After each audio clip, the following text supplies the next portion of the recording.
बच्चों अपन जो पढ़ रहे थे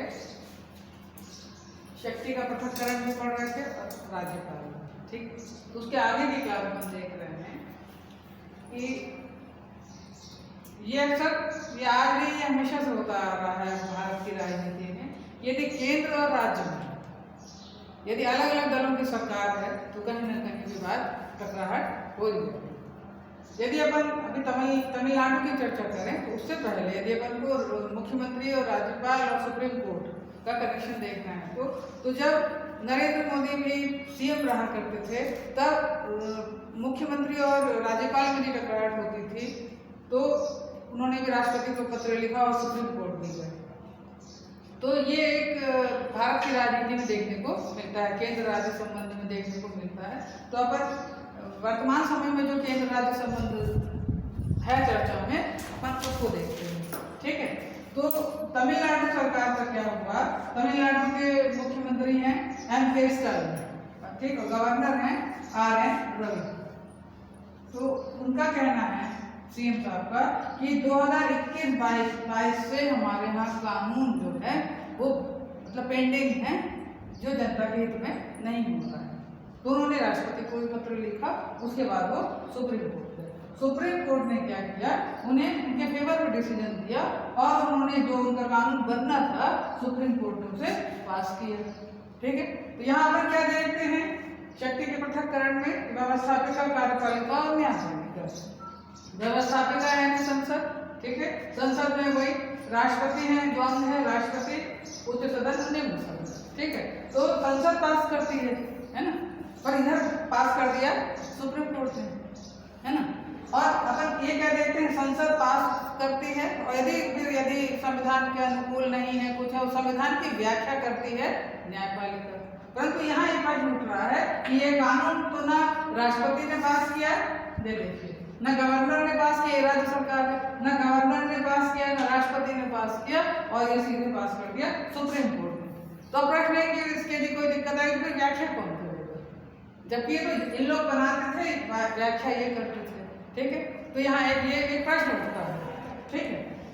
मगर ऐसा उन्होंने क्यों किया, उनका कहना है कि हमारे यहाँ ये पेंडिंग बिल थे, इसलिए साफ साफ उन्होंने ये भी कह दिया सुप्रीम कोर्ट ने गवर्नर के लिए और प्रेसिडेंट के लिए कि आपको जवाब जो बिल आया आपके पास तो आपको मतलब वापस करना चाहिए पहली बात, और कितने दिन रखना है तो संविधान में ये व्याख्या नहीं की गई है कि आपको यदि कोई मतलब ये जो अनुच्छेद 200 है इसके अंतर्गत जो राज्य सरकार है वो जब उनके विधानसभा में बिल आता है तो वो यदि गवर्नर चाहे तो वो राष्ट्रपति के लिए कोई भी जो उसका विधेयक है वो रख सकती है, होल्ड कर सकता है गवर्नर, और क्यों जाएगा वो राष्ट्रपति के पास, पर्सनली वो फाइल लेके जाएगा। जब मैं अभी तो ये मेरी क्लास आज यहाँ हो रही है, जब मैं जैसी नगर में थी तो मैं हमेशा जब राज्यपाल मैंने पढ़ाया है तो उन दिनों जो महामहिम इस समय जो अपने राष्ट्रपति जी हैं उस समय वो झारखंड के थे गवर्नर, तो उन्होंने कुछ ऐसे मतलब जो विधेयक थे उन्हें होल्ड कर लिया था और उन्होंने वो गई थी राष्ट्रपति जी के पास और उन्होंने चर्चा करी थी। तब मैंने क्लास में ये बताया था कि मतलब पढ़ाने के दौरान मुझे ऐसा पहला राज्यपाल उन दिनों मिला था जो फाइल लेकर के पर्सनली गया था, तो ये मैंने बच्चों को उस समय कक्षा के दौरान बताया था। तो अब वही इस समय राष्ट्रपति हैं, ठीक है। तो उन्हें भी कोई चीजें बहुत अच्छी तरह समझ में आ रही हैं, ठीक। तो ये इन्होंने क्या किया, 2021-22 के जो लंबित मामले थे यहाँ सुप्रीम कोर्ट ने इन्हें पास कर दिया। अब जब ये बात होती है तो ये जो उपराष्ट्रपति हैं यहाँ पर उनका, क्योंकि ये भी कार्यपालिका है, तो जो उपराष्ट्रपति हैं उन्होंने फिर राज्यसभा को संबोधित करने के दौरान कहा कि ये तो इन्होंने न्यायपालिका जो है वो न्यूक्लियर मिसाइल रखती है, ये जो सुप्रीम कोर्ट है न्यूक्लियर मिसाइल रख रही है, ये सुपर जज हो गए हैं, 24 आवर्स कभी भी ये मिसाइल के लिए दागने को तैयार हैं, क्योंकि उन्होंने यहाँ हमको कह दिया कि आप जो अपना अनुच्छेद 200 के तहत यदि वो राज्यपाल जो है राष्ट्रपति के पास भेजता है कोई विधेयक या संसद भी भेज रही है, तो यदि राज्यसभा से लोकसभा में आ रहा है तो जब दोनों सदस्य कहीं से भी पास होकर के आ रहा है व्यक्ति विधेयक को छोड़ के, तो आपको अपना समय मतलब देना चाहिए और उसको पास करना चाहिए, आपको होल्ड नहीं करना चाहिए।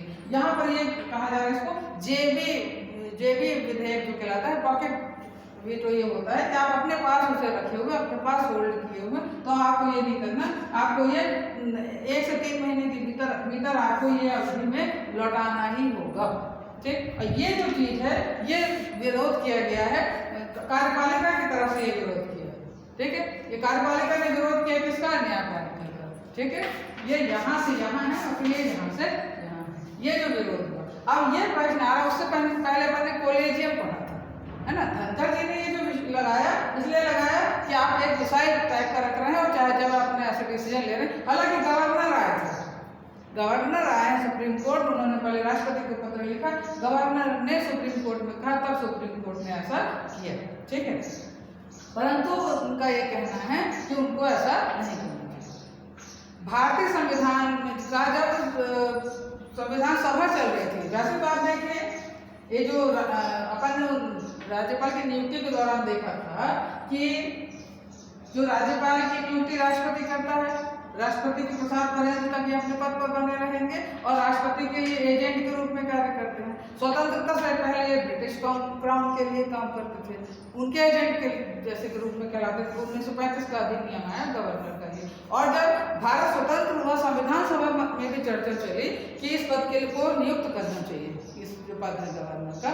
तो जो राष्ट्रीय एकीकरण, जिन्होंने रियासतों का एकीकरण किया, सरदार वल्लभ भाई पटेल, उन्होंने संविधान सभा में पूरी वकालत करी कि नहीं, तत्कालीन ऐसी परिस्थितियां हैं कि भारत का जो गवर्नर का पद है इसे हमें वो नहीं होना चाहिए, मतलब निर्वाचित तो नहीं होना चाहिए, इसे हमें मनोनीत किया जाना चाहिए, इससे तब से राष्ट्रपति द्वारा इनकी नियुक्ति होती है। ठीक है, तो ये समझ में आया। अब जब यहाँ सुप्रीम कोर्ट के लिए कहा गया है, इन्होंने जो अभी जो डिसीजन हुआ है ये वाला, ये जो इस समय बड़ा विवादित हो गया, सिर्फ 2 जजों की बेंच ने ये डिसीजन दिया, सिर्फ 2 जज की बेंच ने, कि आपको मतलब गवर्नर को भी बता रहे हैं और राष्ट्रपति को भी बता रहे हैं कि आपको क्या करना चाहिए, इस तरह आपको कार्य करना चाहिए। तो जबकि संविधान सभा में चर्चा के दौरान कहा गया और फिर संविधान में लिखित भी है, यदि इस तरह की कभी कोई परिस्थितियां आ जाती हैं तो फिर मामला तो जाएगा, क्योंकि संविधान की व्याख्या करने का अधिकार है राष्ट्रपति को। ये एक संवैधानिक संस्था, राष्ट्रपति बोल रहे हैं सुप्रीम कोर्ट को, तो ये एक संवैधानिक संस्था है। तो इसको यहाँ इस पर 5 जज बैठे हैं, यहाँ 5 जज होना चाहिए, उसके बाद डिसीजन होता तो चल जाएगा। यहाँ पर आपके सिर्फ 2 जज की बेंच ने ऐसा किया, तो यहाँ पर ये न्याय संगत नहीं है, ये कानून की दृष्टि से सही नहीं है। फिर यदि देखा जाए, अपन ने जब अभी कोलेजियम पढ़ा था अपन ने न्यायपालिका में, तो अपन ने कोलेजियम क्या है, सीधे सीधे शब्दों में जज के द्वारा ही बनाई गई एक मीटिंग, वो है कमेटी है जो आप रिकमेंड कर देते हैं। ठीक है, तो इन पर प्रश्न न्यायपालिका पर इसलिए आ रहे हैं कि आप मतलब एक तो पहली बात आप अपनी नियुक्ति भी आप कर ले रहे हैं, फिर आप लोग यदि कॉलेजियम हैं, CBI प्लस 4 जज 5 लोग हैं, मगर आप किस तरह आपका क्राइटेरिया है, आप किस तरह से जजों की नियुक्ति करते हैं, आप किस मेरिट बेस पे करते हैं।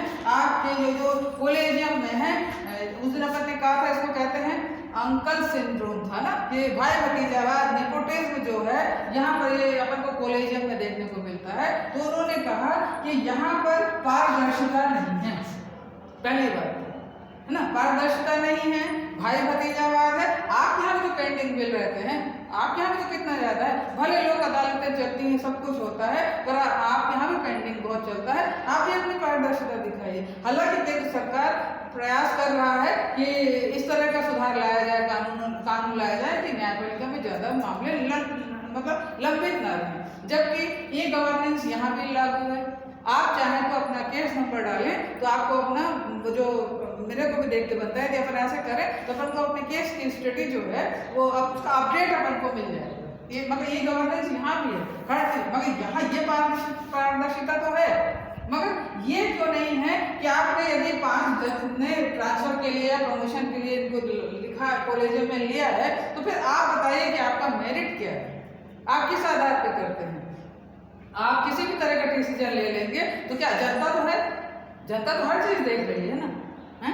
जिस तरह आप ये बताइए, जब अपन वोट देने जाते हैं, कई बार अभी जब आप लोगों ने नया वोट दिया शुरू में, तो अभी भी कई बच्चे कहते हैं मैं तो मैडम नोटा दबा देता हूँ, है ना, मुझे इसमें से कोई भी पसंद नहीं है, मैं आपने नोटा दबा दिया। तो मतलब आज का जो बच्चा है, आज का जो विद्यार्थी है, जनता जो है, समाज है, जागरूक है, ठीक है, जागरूक है। तो आप ये फिर वन साइडेड आप डिसीजन कैसे दे देते हैं? आप मतलब ये तो एक प्रकार से अपना, जब यहाँ 5 का बेंच बैठती तब माना जाता, तो आपने 2 के लिए दिया और आप गवर्नर और इनको आप कर दे रहे हैं, तो फिर संविधान से ऊपर तो कोई नहीं है ना, मगर संविधान के नीचे तो सब है। तो आप संविधान के नीचे तो फिर ये भी है ना, तो ये सुपर जज कैसे बन जाए? इनको अपनी एक लिमिटेशन, जब सबके अपने कानून के दायरे हैं, तो क्या सुप्रीम कोर्ट के लिए कानून का दायरा नहीं है? आप ये देखिए ना, ये भी तो होना चाहिए कि इनको अपने दायरे में रह करके देना था। और फिर कई बार ऐसा हो सकता है कि यहाँ पर वो जो अनुच्छेद 200 के तहत वो उन्होंने राष्ट्रपति को भेजा, या हो सकता है ये जो पेंडिंग है राष्ट्रपति के पास गया, और कई बार ऐसा होता है कि राष्ट्रपति और प्रधानमंत्री आपस में चर्चा करते हैं बिल के और कहते हैं कि कुछ देर के लिए आप होल्ड करिए, हो सकता है वो राष्ट्रीय हित में हो, है ना, इस तरह की। और इनका कहना है कि आप कारण बताइए, सुप्रीम कोर्ट का ये कहना है। पहली बात तो 1 महीना 2 महीने वाली 3 महीने वाली बात, दूसरी बात आप देर कर रहे हैं तो कारण बताइए। तो कई बार राष्ट्रीय हित को देखते हुए राष्ट्रपति और प्रधानमंत्री के बीच की जो चर्चा है जन समाज में तो नहीं आ सकती ना भाई, वो तो किसी भी तरह के राष्ट्रीय हित के मामले हो सकते हैं, हैं? जब अपन देखते हैं वहां विदेश नीति राष्ट्रीय हित की बात होती है, तो यहाँ पर के जो कानून है ये भी तो राष्ट्रीय हित की बात है। तो हर चीज को कारण बता करके आप क्या करना, तो फिर आप भी तो कारण बताइए, आप कारण बताइए कॉलेज में कैसे आप करते हैं, किस तरह आपकी मेरिट बनती है, किस तरह आप उनका ट्रांसफर करते हैं, किस तरह आप उनकी प्रमोशन करते हैं। या फिर जनता भी ये जानना चाहेगी कि अभी जो एक जज विवादित हुए हैं तो उनके लिए फिर क्या हुआ, उनके लिए भी जो कमेटी बैठेगी तो जज की ही कमेटी बैठ जाएगी, जज ही उनमें अनुमोदन कर देंगे, जो भी सिफारिशें आ जाएंगी। तो फिर तब फिर समाज के लोगों को क्यों नहीं ले रहे आप, तो इन्हीं में से कमेटी बना दीजिए, है ना। यहाँ से भी आप ले लीजिए 2 सदस्य, यहाँ से लेकर के 2 सदस्य इनको ले लीजिए, और जो इनकी अकाउंटेबिलिटी बनती है तो फिर आप जनता और समाज को भी ले लीजिए ना, है ना। इनको भी लेकर के आप अपना कोरम पूरा कर लीजिए और अपनी वो कर दीजिए। अभी जो करंट मामला है जज का चल रहा है, तो उनका भी तो जनता भी तो जानना चाहेगी कि आखिर क्या अपडेट क्या है उसमें, है? आप केस का अपडेट तो आप ई गवर्नेंस और गुड गवर्नेंस में देख सकते हैं, परंतु उनके लिए तो अभी क्या कार्यवाही हुई है, कैसा, मतलब जनता यदि जानना चाहे तो कोई अभी समझ में नहीं आ रहा। और कोई इसके लिए कोई सा कहीं गवर्नमेंट में लिख कर भी नहीं, कोई जज अपनी बात बताएगा, यहाँ तो ऐसा नहीं हो रहा है।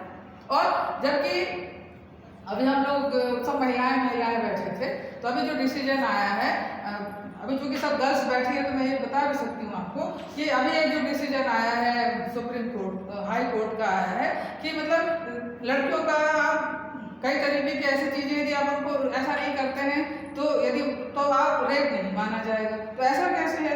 मैंने उस दिन आप लोगों को चर्चा में बताया था, अभी शुक्रवार या शनिवार को मैंने आपको बताया था कि ब्रेस्ट टैक्स लगता था।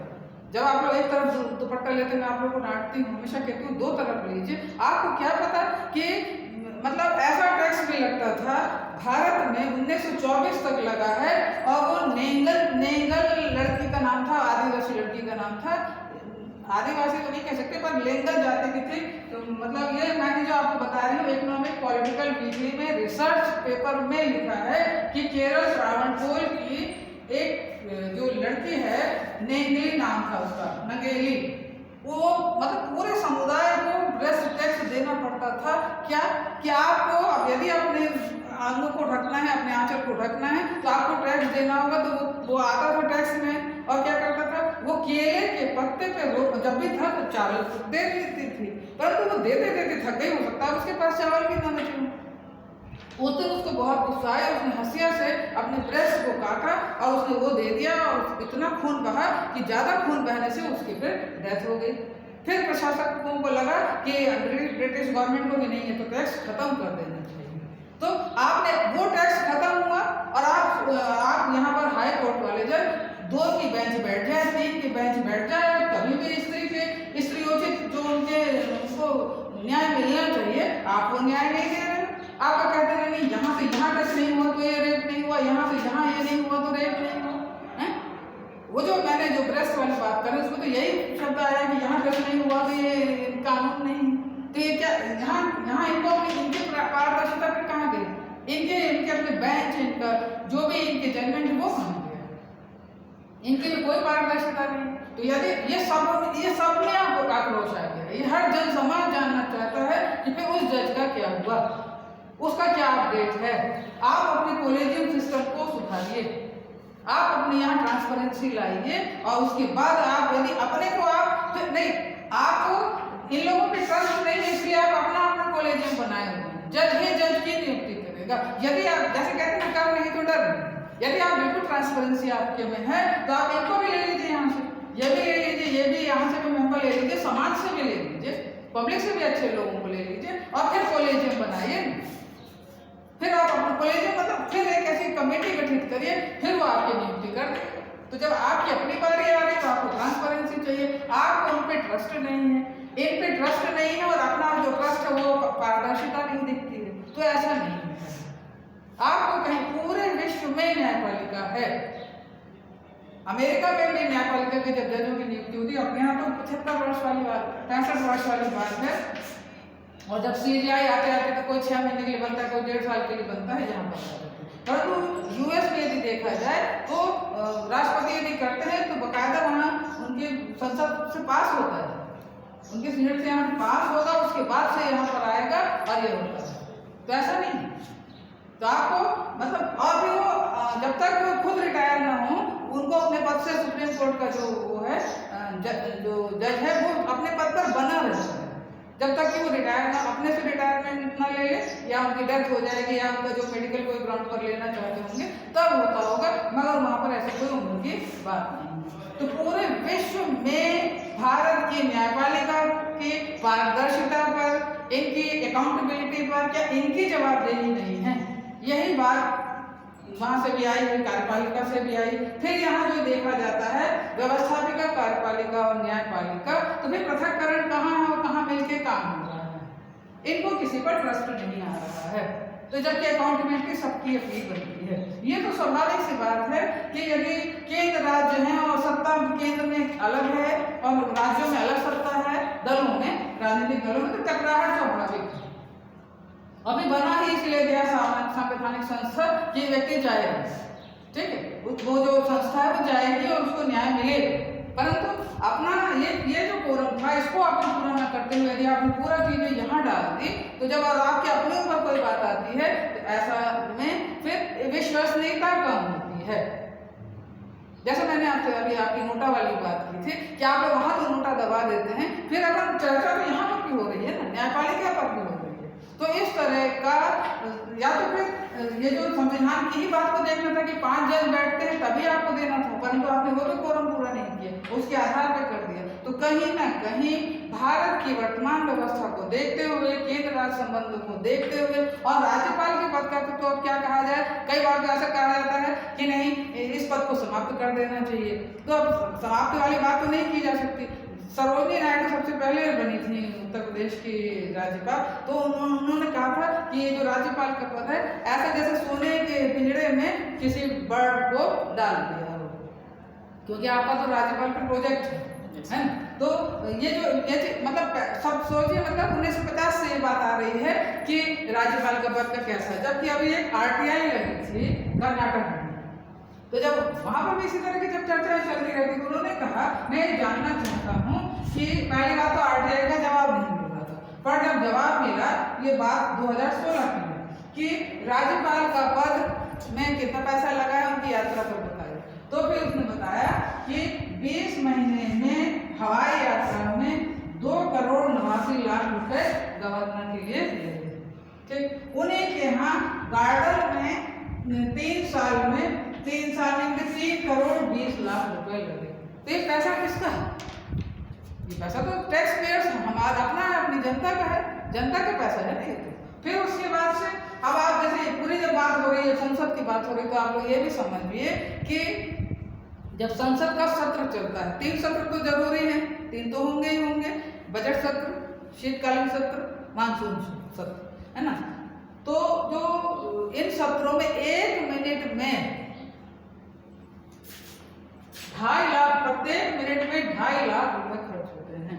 मोटा मोटा आप हिसाब लीजिए कि 1 घंटे में 1.5 करोड़ रुपए खर्च होते हैं, किसके खर्च होते हैं? भारत की जनता, भारत का जो टैक्स पे करती है उसके खर्च होते हैं। और आप कभी कोई सत्र देख लीजिए, बजट सत्र प्रस्तुत हुआ तो विपक्ष ने वॉकआउट कर दिया, है ना। कई बार तो बहुत कुर्सी टेबल भी चढ़ते हैं, जूते भी चलते हैं। तो जनता अपना इसलिए तो चुन के नहीं भेजी, ये कानून पास कराने के लिए उसने भेजा, और जनता के हित में कानून पास होंगे। तो यहाँ पर आपका सत्र में इतने पैसे खर्च होते हैं, और बजट जब यदि कोई कार्य होता है, कुछ होता है, कई संसद जो सांसद होते हैं वो तो बोलते ही नहीं, जबकि 10 लाख पर एक जो प्रतिनिधि है वो 10 लाख जनसंख्या 1971 के बाद से अभी संसदीय क्षेत्र बदला नहीं गया है। 2025 चल रहा है, 2026 में संसदीय क्षेत्र बदला जाएगा।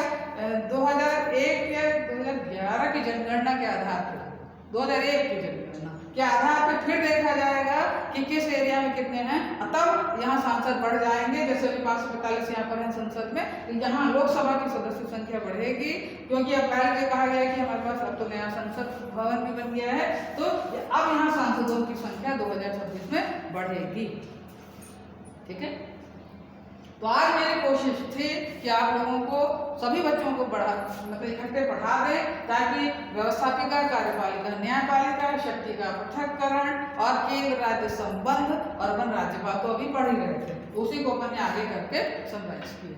ठीक है, तो आज की क्लास आप लोगों को कैसी लगी जरूर बताइएगा, और ऐसा कोई पॉइंट जो मैंने छोड़ दिया हो तो फिर आप बताइएगा। ठीक है बच्चों, बहुत बहुत धन्यवाद।